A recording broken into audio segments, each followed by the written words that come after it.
part of life, or the circle of life, as we learned when we were kids. Have you thought about your own death? Are you afraid to face it? Dr. Elizabeth Kubler-Ross was a credible Swedish psychiatrist.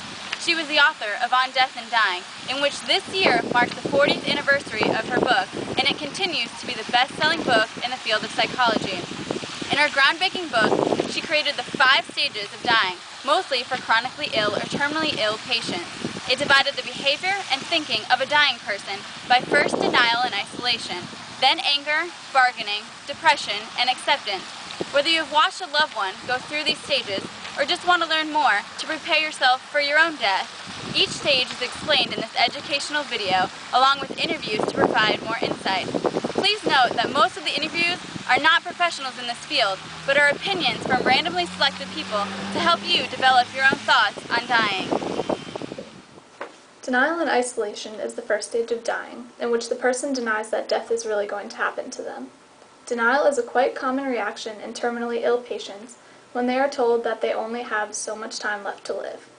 This temporary defense is eventually replaced with an increased awareness when the person is confronted with unfinished business and financial considerations.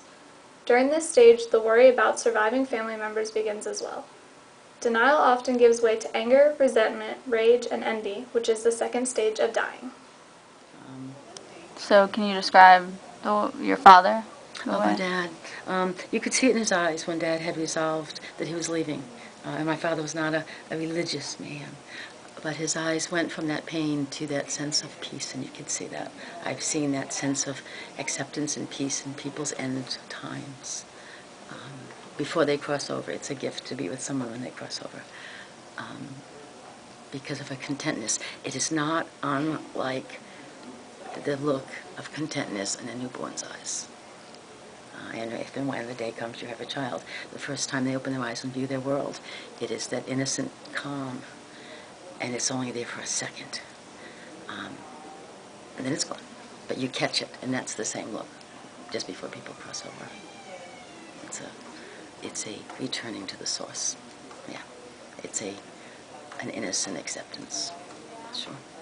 Was he ever angry at all, or? My father? Yeah. Oh, Or yeah. depressed. He was angry, but he spent 10 years dying. Was he depressed? No. And I'm sure he bargained, without a doubt. I think we all do that with every day. Oh God, I promise. It's not just with death that we bargain constantly. But isn't that more of a bargain with ourselves? You know, that I promise I'll do better? Who are you making the deal with? That's true. Let's hope it's not the devil, but no, you're making the deal with yourself that you'll change if you just get through this, and you get through it. And you pull from that energy. I think we all pull from that source. Name it what you will. It gets us through. You find energy from nowhere. You find strength to do something, and you attribute it to God, and that's okay. And that's a good thing. They say people with faith live longer, regardless of what the faith is, and are happier and live longer, and get through difficult times.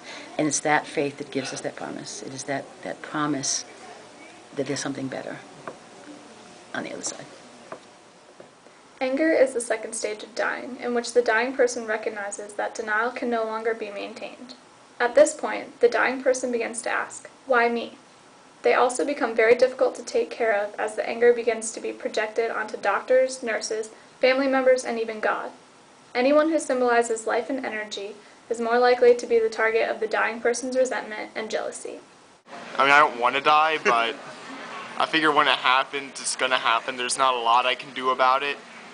So I might as well not spend too much time fretting about it until it becomes apparent I'm going to die, at which point I might as well just start praying to as many deities as I can think of, just kind of hedge my bets. But for now, I'm not too worried about dying, just because statistically it's not going to happen for a while. Bargaining is the third stage of Kubler-Ross's theory. This is when the patient usually says, "Yes, me, but." Bargaining is when a person develops the hope that they can postpone death or delay it. Most people tend to bargain with God or a higher power asking for more time, even if they were never religious at all. This is where people try to convince a higher power that if they just get a few more days, weeks, or months, then they promise to live a life for God. I've talked to a number of people who have been clinically dead and then have come back because their heart stopped. And there are a couple of characteristics that are typical of that time. One is that they usually see a light, and the light beckons them, and it's like going down a long tunnel toward the light. They also tend to see a lot of faces of people that they have known, both living and dead, that come through their minds, and the images of them go through. And the other one that's often there is an image of a river that they have to cross.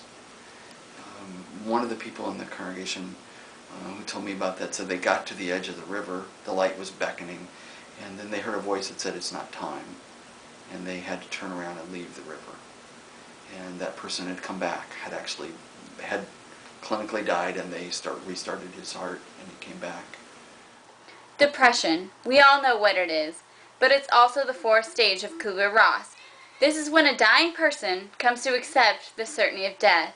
This stage is the hardest for family members to face. Patients often cry, become silent, and refuse visitors. They have come to face that they not only are going to die, but are about to lose every beloved person that has ever meant anything to them. Once they face that, they should be allowed to grieve. This is what is called preparatory grief, a slow process to finally deny family and friends and just deal with death themselves. Most likely, after this stage, they will want one person, and one person alone, to sit by them as they go through the final stage of dying, and finally can rest in peace. Acceptance is the fifth stage of dying according to Kubler-Ross. In this stage, feelings and physical pain may have become non-existent. In the acceptance stage, understanding of death has occurred and one may be at peace. A person in this stage will most likely want to be left alone. The fifth stage has also been known as the end of the struggle with death. Once a person has entered the acceptance stage, they have the mindset of being ready for whatever may come, and that one should just be prepared for death. I accepted my death a long time ago, honestly. When it's your time to die, it's your time to die. There's no excuses you're gonna make or ever gonna, combat that. Really, I pretty much have accepted. You're gonna die at a certain point. It may be difficult to take in, but dying is something that is inevitable. By understanding these 5 stages, you can better prepare yourself for your own death, and also your family and friends as well. Dying is nothing to fear. It could be the most wonderful experience of your life. It all depends on how you have lived, according to Dr. Kubler-Ross. I hope that you can take with you a better sense of what it feels like to die, and have developed your own feelings of death, rather than fearing it and putting it in the back of your mind until the day it comes. Being prepared for death is something that will help you live a better life, a life not in fear. Now, I will leave you with one of the most brilliant quotes from Dr. Kubler-Ross. And after your death, when most of you, for the first time, realize what life here is all about, you will begin to see that your life here is almost nothing but the sum total of every choice you have ever made during every moment of your life. Your thoughts, which you are responsible for, are as real as your deeds. You will begin to realize that every word and every deed affects your life and has also touched thousands of lives.